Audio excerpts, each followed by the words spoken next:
नमस्कार, मी पंजाब डक. मी आलो आहे लोणार सरोवर बुलढाणा जिल्ह्यामध्ये, विदर्भामध्ये. हे लोणार आहे. या ठिकाणून खास करून जिथं विदर्भात आहे म्हणून सुरुवातीला विदर्भातल्या शेतकऱ्याला अंदाज देणार आहे. आज आहे 4 ऑक्टोबर 2025.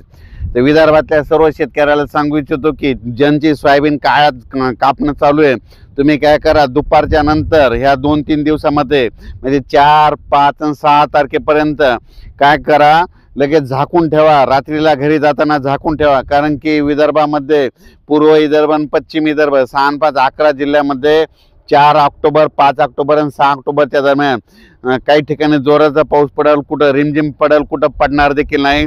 म्हणून हा अंदाज लक्षात घ्यायचा.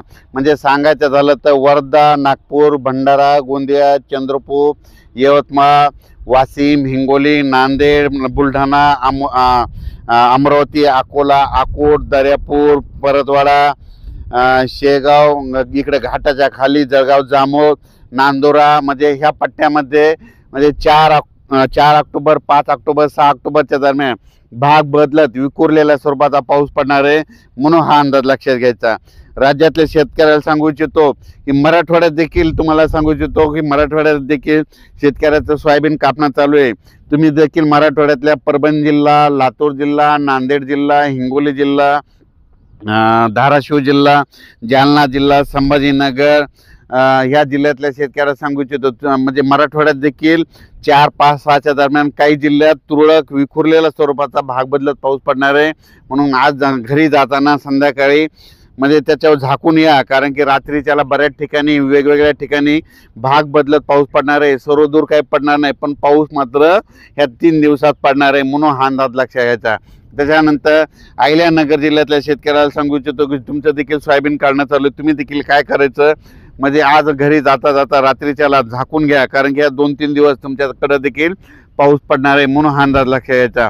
त्याच्यानंतर पश्चिम महाराष्ट्रात देखील सातारा, सांगली, सोलापूर, कोल्हापूर, पुणे देखील तिकडल्या भागात देखील विखुरलेल्या स्वरूपाचा पाऊस पडणार आहे 3 दिवस. पण त्याच्यानंतर 8 तारखेनंतर तिकडला देखील पाऊस निघून जाण्यास तयार होणार आहे. त्याच्यानंतर उत्तर महाराष्ट्राकडे नंदुरबार जिल्हा, धुळे जिल्हा, जळगाव जिल्हा, नाशिक जिल्ह्यातल्या शेतकऱ्याला सांगू इच्छितो तुमच्याकडे देखील 7 तारखेपर्यंत विखुरलेल्या स्वरूपाचा भाग बदलत पाऊस पडणार आहे. म्हणून हे अंदाज लक्षात घ्यायचा. म्हणजे सांगायचं झालं तर 3 दिवस राज्यात सर्वदूर नाही पडणार, पण भाग बदलत विखुरलेल्या स्वरूपाचाच पडणार आहे. काही ठिकाणी सोडून देखील कुठं पडणार देखील नाही. काही ठिकाणी पेंडवलता पडेल, कुठं रिमझिम पडेल, कुठं थोडा एखाद्या ठिकाणी थोडा जास्त देखील ओढे नाले वाहतील देखील. असं देखील काही भागामध्ये, काही तालुक्यामध्ये पाऊस पडणार आहे. म्हणून हा अंदाज लक्षात घ्यायचा. खूप काय मोठा नुकसानीचा पाऊस काय येणार नाही. म्हणून हा अंदाज सगळ्यांना लक्षात घ्यायचा. साहेब, आता धुके धुरोळी कधी येईन आपल्या राज्यात? तर राज्यातल्या सर्वप्रथम शेतकऱ्याला सांगू इच्छितो की 7 तारखेच्या नंतर हे पाऊस बंद झाल्याच्या नंतर 8, 9, 10 पासून राज्यात चांगली धुराळी धुके येणारे, जाळे धुई येणारे. जाळे धुई आले की लगेच शेतकऱ्यांनी स्वतःच समजून घ्यायचं की 12 दिवसाला पाऊस निघून जातो. म्हणून ही सगळ्यात महत्त्वाचा अंदाज सगळ्यांनी लक्षात घ्यायचा. म्हणजे 8 तारखेपासून राज्यात धुके धुराळे देखील येणार आहे. म्हणून हे लक्षात घ्यायचं. विदर्भातल्या शेतकऱ्याला सांगू इच्छितो की 8 तारखेच्या नंतर तुम्ही काय सोयाबीन काढायचं काढून घ्या. कारण की 8 तारखेच्या नंतर तुमच्याकडे काही पाऊस येणार नाही.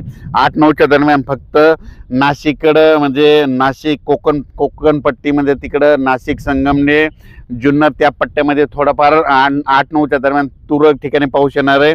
पण विदर्भात माझा 8च्या नंतर परत मराठवाड्यात पाऊस काय येणार नाही. म्हणून परत सोयाबीन सोंगणी करण्याला काही हरकत नाही. म्हणून हा अंदाज लक्षात घ्यायचा. 10च्या नंतर बऱ्याच ठिकाणचा राज्यातला पाऊस गेलेला दिसत. त्याच्यानंतर 13 तारखेला आणखीन राज्यातला बराच पाऊस निघून गेलेला दिसत. आणि 15 ऑक्टोबरला मात्र राज्यातला महाराष्ट्रातूनच पाऊस निघून जाणार आहे. म्हणून हा अंदाज लक्षात घ्यायचा. साहेब, आता थंडीला सुरुवात कधी होईल? कोल्हापूर, सांगली, जतकडे शेतकरी त्याचे द्राक्ष छाटणीचे आलेले आहेत. आता थंडीला सुरुवात कधी होईल? द्राक्ष शेतकऱ्यासाठी आनंदाची बातमी. द्राक्ष शेतकऱ्याला सांगू इच्छितो की राज्यात मध्ये तुमच्या छाटण्या करायच्या असेल तर आता तुम्हाला एक सगळ्यात महत्त्वाचा अंदाज, 7 तारखेच्या नंतर महाराष्ट्रातल्या म्हणजे काही भागातला पाऊस निघून जाणार आहे. त्याच्यानंतर 10 ऑक्टोबरला काही भागातला निघून जाणार आहे. आणि 13 ऑक्टोबरला जवळपास 90% भागातला जाईल. पण 15 ऑक्टोबरपासून महाराष्ट्रातला पाऊस निघून जाणार आहे. म्हणून द्राक्ष शेतकऱ्यासाठी आनंदाची बातमी आहे. म्हणून हे देखील द्राक्ष शेतकऱ्यांनी नियोजन करायचं. पण 8-9 7-8-9 10च्या दरम्यान राज्यात धुळी धुके चांगली धुराळी राहणार आहे. म्हणजे 15 तारखेपर्यंत दररोज वेगवेगळ्या भागात चांगली धुळी धुके राहील, म्हणून हे देखील सगळ्यांनी लक्षात घ्यायचं. तर शेतकरी मित्रांनो, आता लक्षात घ्या, आपली सोयाबीन या 2-3 दिवस काढणी करा, पण दुपारपर्यंत काढा, नंतर सोयाबीन झाकून पहा. डग साहेबांना सांगितलं 2-3 दिवस पावसाचं वातावरण आहे. तर डग साहेब सोबत भेटूया पुढील अंदाजात. धन्यवाद.